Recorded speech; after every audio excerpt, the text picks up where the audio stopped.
Hey everyone, welcome back to Todos Santos. Today we're going to continue working on this industrial area by filling in the vicinity between the port and the river, both of which we made last episode. I wanted to start off just by adding a little bit of variation to the landscape here. I thought this would be maybe like a marshy wetland kind of area that would just be too expensive, too much of a pain to develop, not worth the investment. So I just added a couple little ponds and a bunch of trees just to give the slightest impression that it's inundated with water. So obviously we have a freeway that cuts right through the middle of this area, and that kind of keeps pedestrians from crossing too easily. So I wanted to add this crossing, which is based off of one in pretty much the identical location in the real-life inspiration of San Juan. There are many things from this build that were taken pretty much directly from this area. And normally I'd show you clips of Google Maps, but just so much of this was taken from real life that I think what I'm going to do is just link to the area on Google Maps in the description. And if you're interested, you can hop over there and take a look for yourself. Because I think if I started showing you all the inspiration I used for this, it would just make the video way too long. And this video is already pretty long as it is. Again, like last episode, I tried to cut it down as much as I can. But hopefully it's a good length. We are going to be going into a lot of detail this episode, so those kinds of builds tend to take a little bit longer. Now, the reason I need pedestrians to be able to get across here is that there are obviously tons of jobs around the port area, and as we develop it more, there are going to be even more added. So I wanted a way for people to be able to walk over. You know, maybe they take the bus or the light rail to get over to the neighborhood on the other side of the river, and then they could walk across here pretty easily to access the port. Now, the freeway I did here is a little bare, so over the course of this episode, we're going to be hopping back here occasionally and putting down some details. Last episode, I talked a little bit about when I use IMT versus when I use like networks and props. This is one case where I think networks work pretty well, because I want these double-sided crash barriers just in a really long straight line across the highway. I think what I probably should have done is done the curved sections using IMT, because you can set it to use decorative networks as lines, which is kind of cool. And it's a lot easier to have IMT do it for you than to go in manually and use a network to make curves like that. And then once I did that, it probably would have been a lot easier just to go back and do all the straight sections with networks. That probably would have been the most efficient way to do it. I think a theme over this episode and the next few episodes is there are a lot of things that IMT can do that I hadn't figured out at this point. Anyway, no matter how I did it, I just wanted this highway to be as detailed as I could make it. And I'm trying to include realistic things like crash barriers and exit signs, that kind of thing. I'm not too worried about having these freeway signs match up, like in terms of the names. I just kind of like having the silhouette of those there when you look at the freeway. And that's honestly just a function of how big this city is, because there are like dozens and dozens, maybe even hundreds of those signs that I have to put down. And if I wanted to go in and customize each one with like procedural objects or something like that, it would just take forever, and I'd never finish this city. And I actually would like to finish this city someday and be able to pull back and have it look like a real place. That's the hope, at least.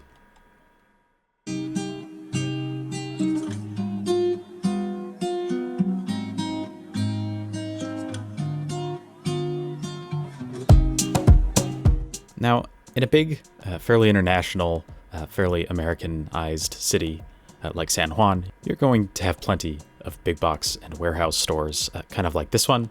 And they're going to be spread all over the city just to serve different areas. And that's not something I really have the liberty of doing in Todos Santos, because the scale that I would have to go to be able to fit all those kinds of things in various areas just isn't there, just as a function of the game and the limits of the game of how many buildings you can put down, how many networks you can put down, that kind of thing. So I really wanted to try to go with representative individual areas for things like this. So we're going to have one warehouse store of this particular brand that's just sitting here doing its thing over in the industrial area.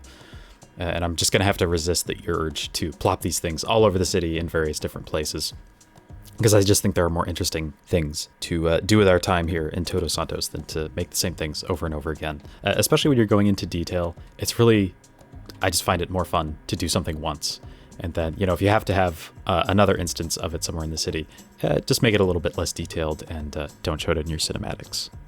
Now, I wanted to do something a little bit interesting with the parking lot roads here, because I really wanted this area to look very paved over and just to have a nice visual contrast when you look at it from a distance with the big wetland wooded area that we made at the beginning of the episode. So I pushed it right up against the frontage road that we have here, and also the little avenue that hooks up with the freeway. And then I had to make some adjustments within the parking lot roads themselves, like the way the building covered up some of the pavement here. I just had to go in with my own ploppable pavement props and make something that looked logical, so that we ended up with this little walkway. There's also this gas station nubbin. Usually you'll find a gas station at a big warehouse store like this. And then there's also this kind of interesting curve, just this little driveway right between the two parking lot areas.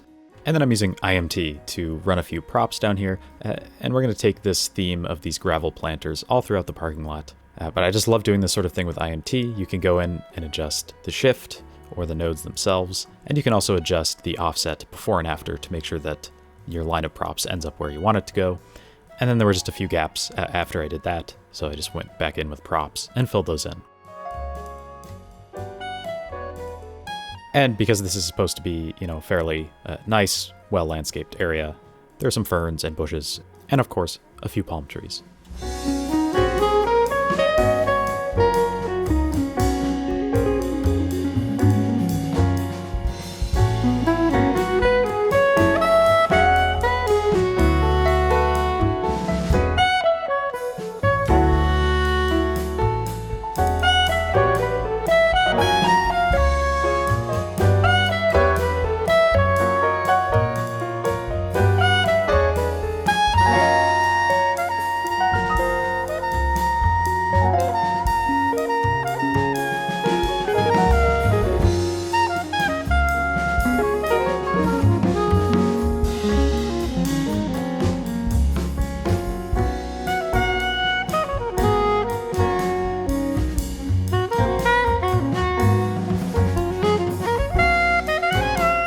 I think this was the beginning of where I realized that someday I was actually going to download the procedural objects mod, which I've talked about before on this series, because I really wanted to cover the entire roof of this building with solar panels, because there's a similar building that I used for inspiration in San Juan in this area, and it's very noticeable that it has tons and tons of solar panels on top of it when you're looking at it from above on Google Maps.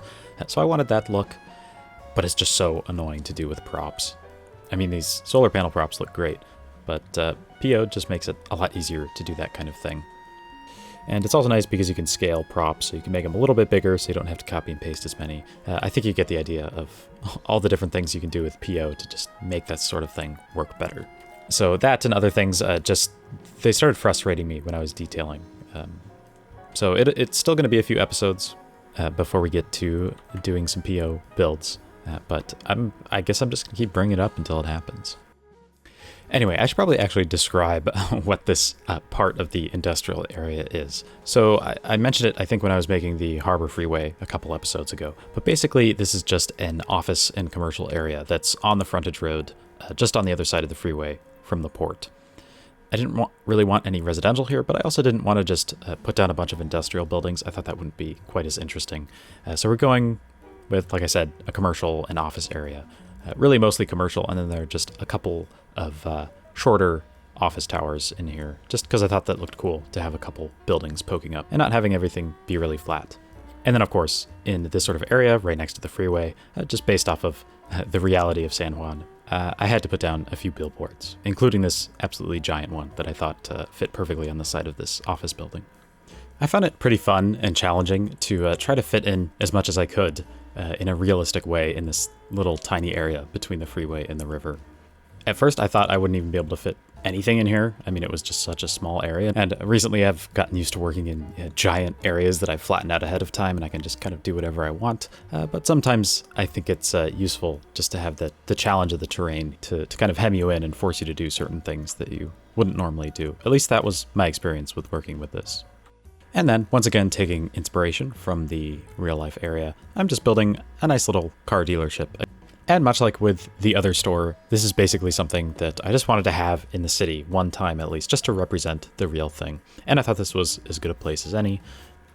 Obviously, you'd probably want a bigger lot than this, just filled with a swath of cars for people to look at and want to buy as they drive by.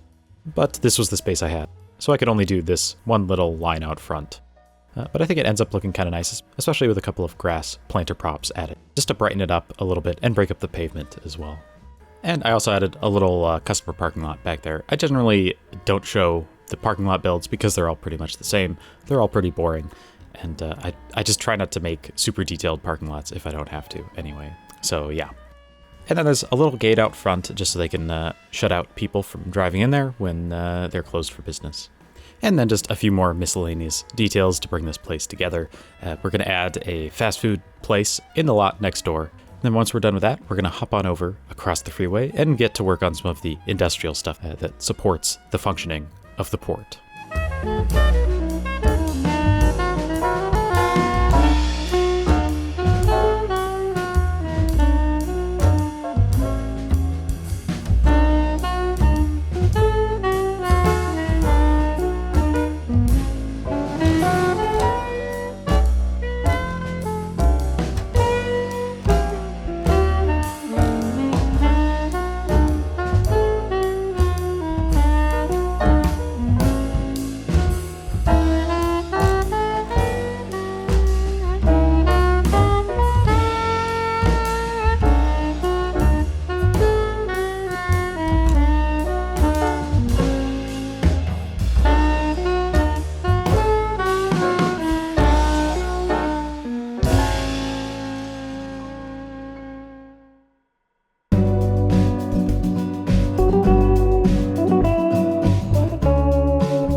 Now, in the spirit of kind of separating these two areas even further, more so than just with the freeway that's already there, I wanted to add a little bit of a hill between them, and then, of course, cover that in trees.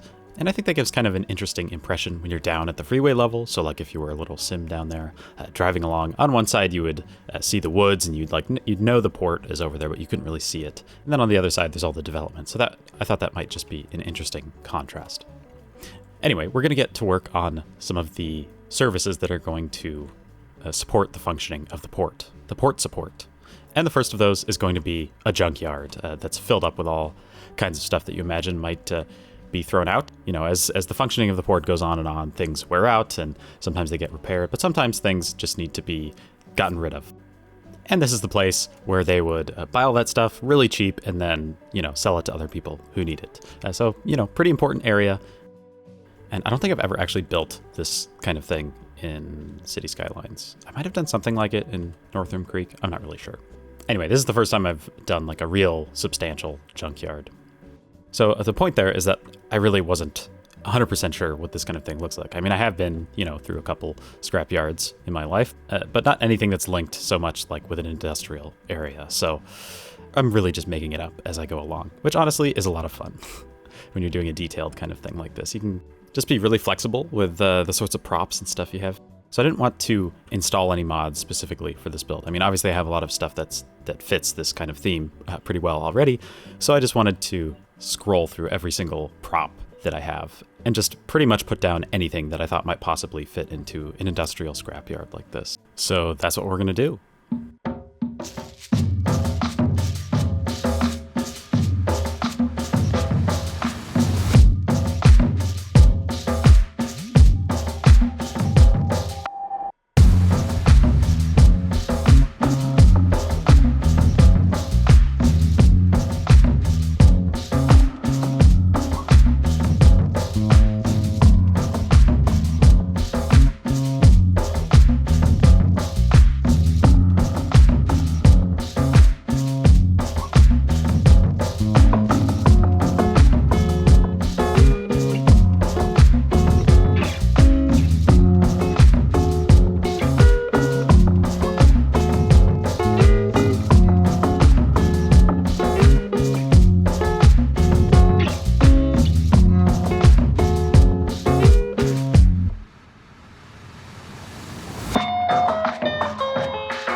I did want to reserve a little bit of space at this place for some containers, because I just imagine this is the sort of thing that would just have a lot of throughput, I guess you'd call it, for containers, just because they're used so much in the port. You know, you have thousands and thousands of them being used pretty much constantly, going in and out, developing some wear and tear. And maybe this place either sells used ones or maybe they refurbish old ones and sell those. Although we are going to do a kind of container supply area later on in the build that more specializes in this. But I just imagine that would be the kind of thing, you know, any development near the port is going to have something to do with containers because they're just so essential to the functioning of the port. And then since this place is right next to the walkway that we made at the beginning of the episode, I just wanted to throw a couple details down here, some trash and some weeds. What a lovely little spot.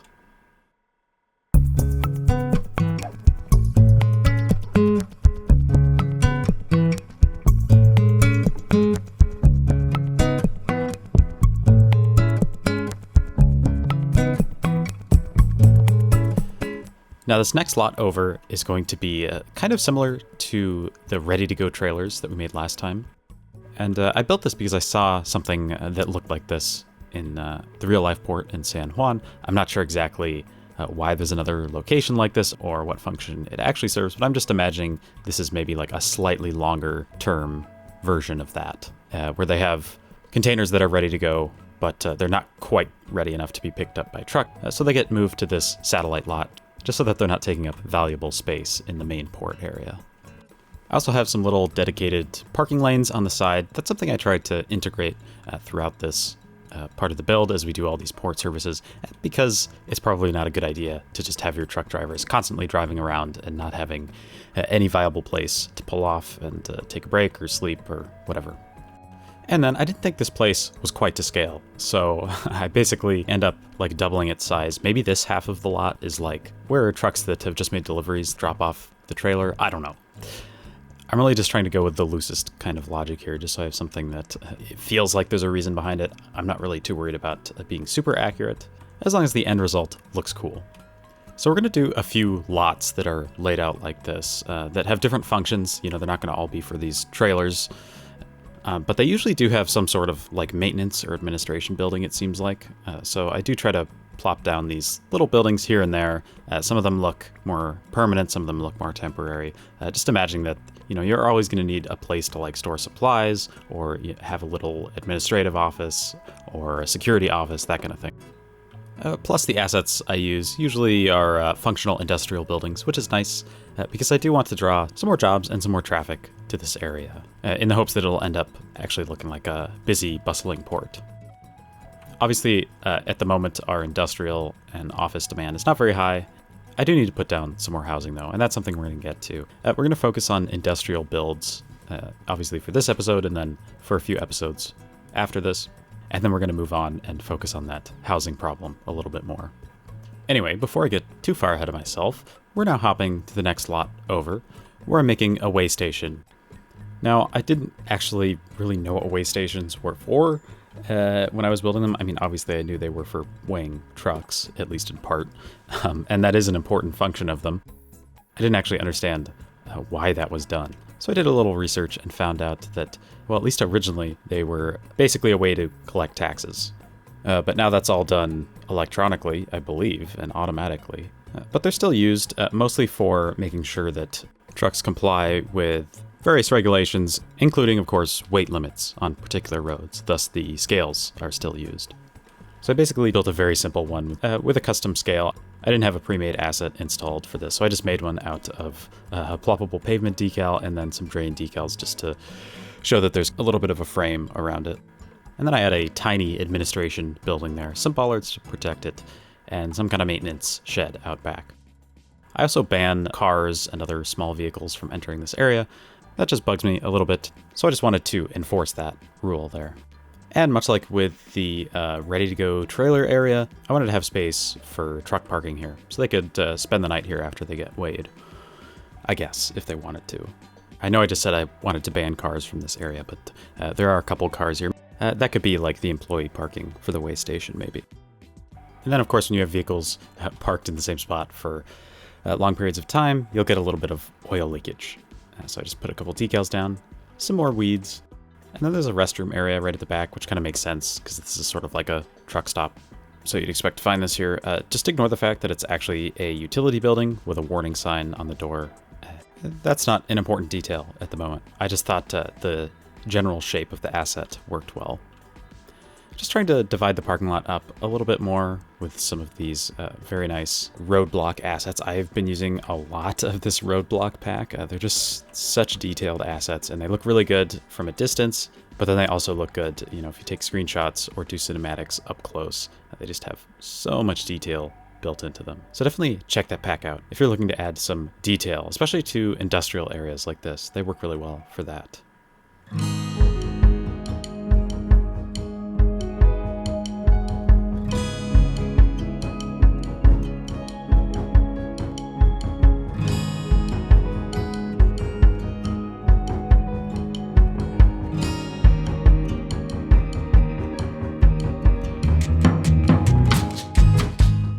This next lot is going to be dedicated to something that's a little bit of a catch-all for these kinds of industrial services. So this is where trucks would go. Primarily, it's going to be a truck wash, so they can go there and get their cabs and their trailers and everything all rinsed off and looking nice and squeaky clean. But I imagine this kind of place would offer multiple services in addition to just truck washing. So there's also going to be a fueling station and a weigh station, just a single weigh station track. So if you were stopping for one of these other things, you could pay a small extra fee and just get an expedited weigh-in service. So it looks kind of strange because I have all these different pavement surfaces, and just like with all the other things, that's intentional. I'm trying to get kind of a weird, almost patchwork look to the pavement. And again, that's just to break everything up and keep it from looking too monotonous.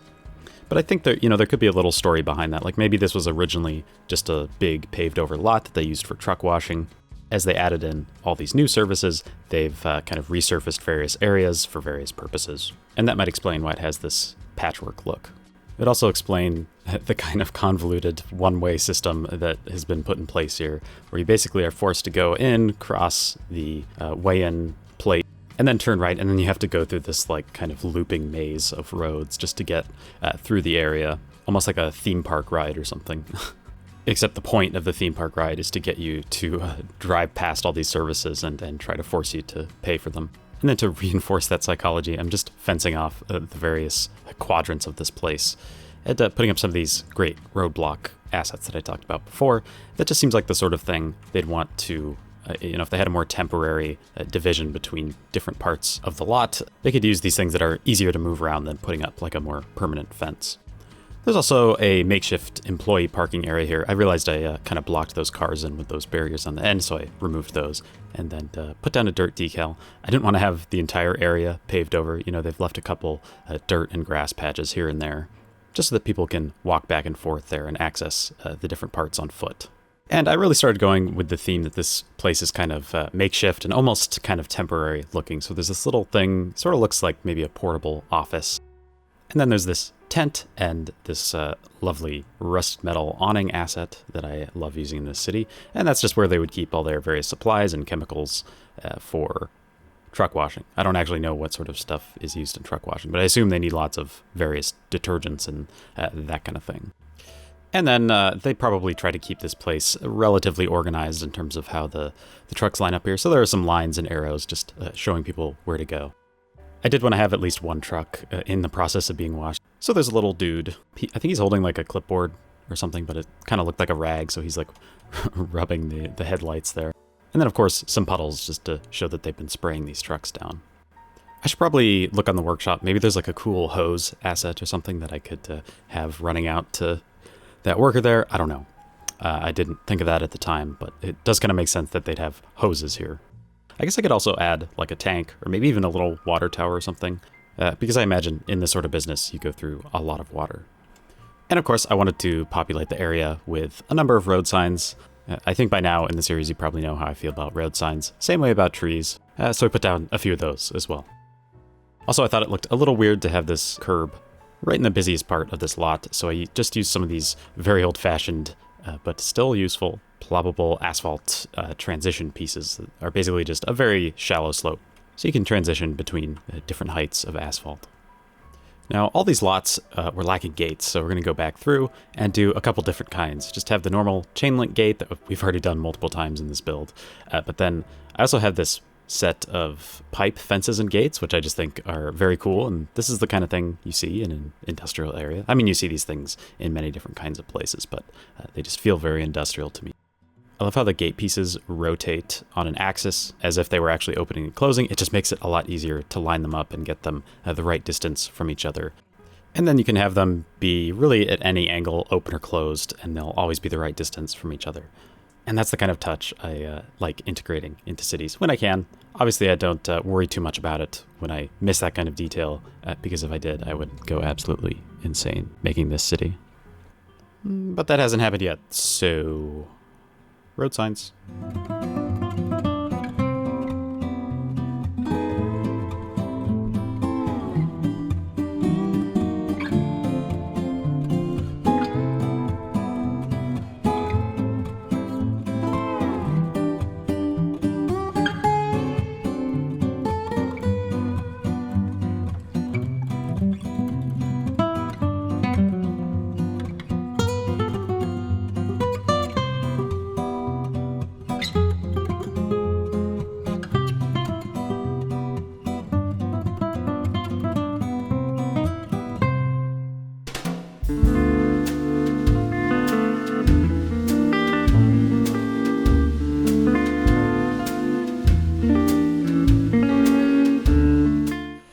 Okay, just a couple more stops left on our little tour of the industrial area.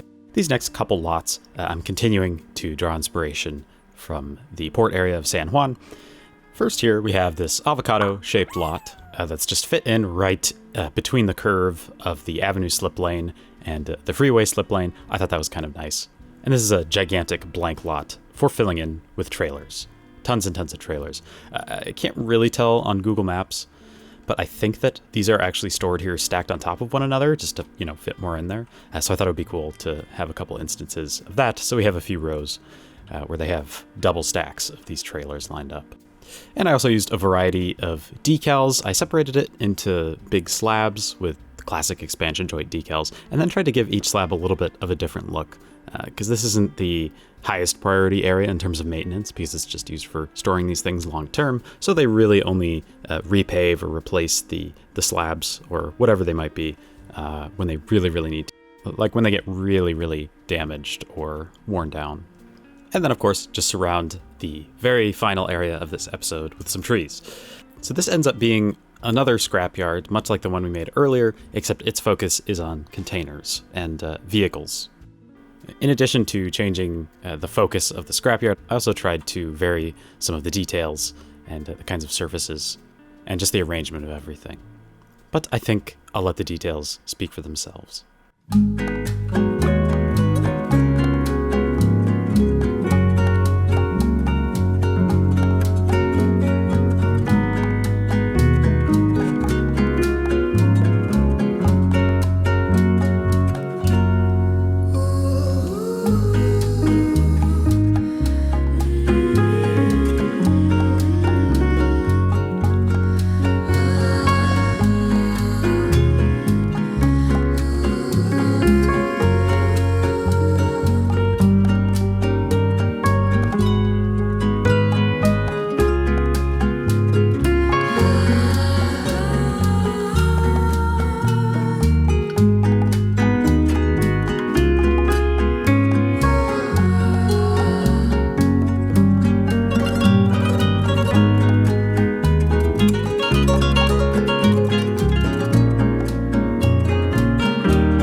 It was incredibly tedious to put that variety of containers down, but I think it was worth it. I really like the kind of abstract pattern that you get from above. I also had this little space remaining here, so I added a little bit of an afternoon tryst among the containers. Not exactly the most romantic place ever, but there's a kind of nice tree there, so maybe that makes up for it. I don't know. Anyway, that interesting arrangement of containers was somewhat inspired by a lot that's sort of like this in San Juan, so if you do hop on over to Google Maps, be sure to check that out. It's pretty much in the exact same spot right next to the San Juan version of the Spooey interchange. Now we're just putting down a few last details on this area before we get to finishing up the surfaces. I found that it's a lot easier to do your buildings and your infrastructure, and then your details, and then finally come back and do a little surface pass. Because when you put all these giant decals and surface props down, it can just kind of get in the way of your detailing. Plus, I also think it's a lot more satisfying to see everything come together very quickly when you're just putting down a few decals versus the kind of slow buildup you get when you're adding tons of details here and there. At least that's how I did it for most of this port build. And yeah, I'm pretty happy with the result. And I think it's pretty hard to argue with results. Of course, there are plenty of things I would change about this build if I were to do it again now, but overall, I'm pretty satisfied. So now we're done with that last lot, and we just have a few kind of port-wide details to take care of before we end the episode. And going along with what I mentioned before about just trying to make it a little easier in terms of when you do different parts of the build, power lines are the absolute worst because you just can't select anything other than power lines with Move It when you have those down. Obviously, you can make it so Move It won't select the power lines, but that's just another step to go through when there are already so many things that you need to keep in your head when you're detailing and stuff in this game. So I just tried to do power lines last whenever possible. I also thought the shoreline along the river looked a little bit bare, so we're just going through and adding some trees, grass props, and rocks for variation.